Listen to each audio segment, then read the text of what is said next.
nami cerita nah. Kami KDPR ade, Kades ade, kami milih kamu tuh untuk meloro jalan, terutama ini ya.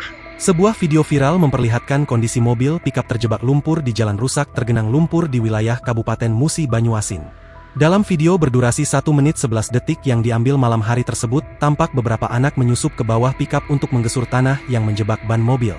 Kondisi jalan berlubang dan tanah merah menyulitkan pickup tersebut untuk terus melaju hingga akhirnya terjebak. Perempuan yang merekam kejadian tersebut lantas mengeluarkan kritikan tajam ke pemerintah terkait kondisi jalan yang baru saja mereka lalui. Halo Pak Toha, bagaimana ini ceritanya?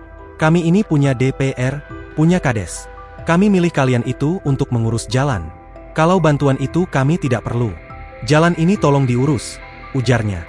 Sementara, Kepala Dinas PUPR, Rudianto menyebutkan pasca video tersebut viral pihaknya telah menurunkan tim untuk melakukan upaya pemerataan terhadap jalan yang rusak.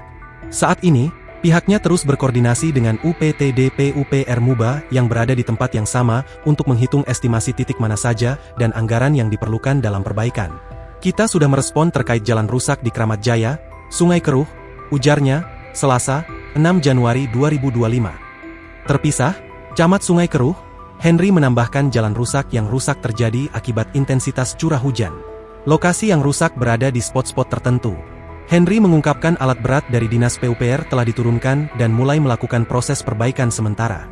Perekam video viral di medsos mengatakan lokasi mereka terjebak berada di perbatasan Kramat Jaya dan Kertajaya, Kecamatan Sungai Keruh. Ini kami tak bisa menerangkan semuanya. Parah, ucapnya sembari menyoroti mobil dengan cahaya senter ponsel.